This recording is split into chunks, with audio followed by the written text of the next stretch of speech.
tadhana ni Rio Trio. Sa mundo ng mga hugis at figura, may isang binatang nagngangalang Rio Trio. Siya ang nag-iisang anak at tagapagmana ng trono ni Haring Tatsulok. Isang araw, pinatawag siya ng hari. Rio, humihina na ang aking katawan at marahil sa mga susunod na panahon kukunin na rin ako ni Bathala.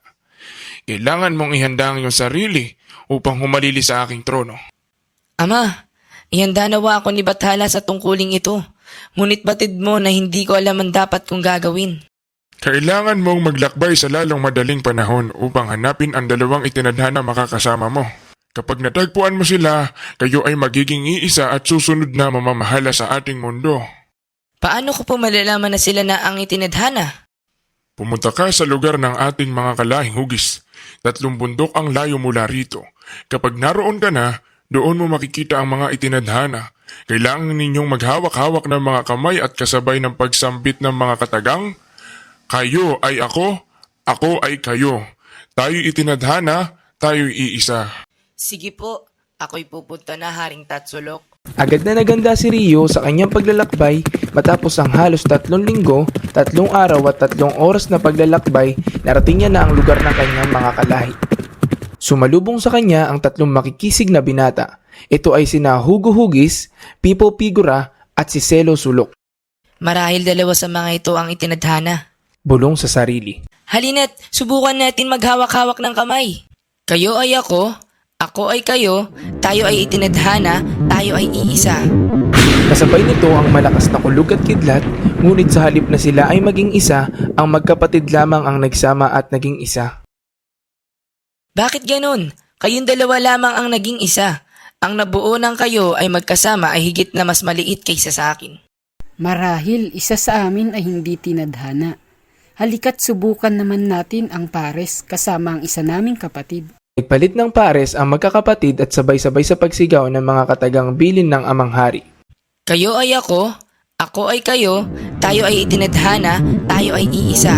Pagkatapos, may malakas namang kulog at kidlat, ngunit sa halip na sila ay maging isa, ang 2 magkapatid lamang ang nagsama at naging isa. Bakit ganun? 2 lamang ang naging isa, at ang nabuo ninyong 2 nang kayo ay magsama ay sinlaki ko lamang.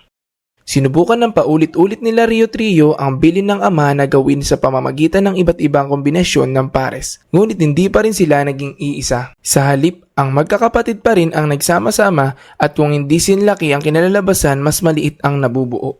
Nawawalan na ako ng pag-asa. Sabi ni Ama ay dito matatagpuan ang itinadhana, ngunit ginawa naman natin ang lahat. Matapos nito ay dumating naman ang 2 pa nilang kapatid na galing sa pastulan. 2 dalagitang kung titignan ay maliit at mahina, payat at hindi rin katangkaran. Ito'y sina Lenlen Linya at Ana Angulo. Sila ba'y mga kapatid ninyo rin? Oo, ngunit di naman sila sinabira sumubok gaya sila'y parehong babae at mahina kung iyong titignan. Ang aming inala ay hindi sila itinadhana na tinutukoy nyo. Oo nga, sige na Lenen at Ana. Maghain na kayo ng makakain natin at para sa ating panauhin. Akmang papasok na ang 2 nang biglang pigilan sila nila Rio Trio. Maaari rin ba natin subukan upang malaman natin? At kung hindi pa rin mangyayari ay uuwi akong bigaw sa aking amang hari. Naghawak-hawak ng kamay sina Lenlen Linya, Ana Angulo at Rio Trio. Kasabay nito ang isang nakakasilaw na liwanag na mangha ang 3 binata sa kanilang nasaksihan. Tila kayo na ang tinadhana.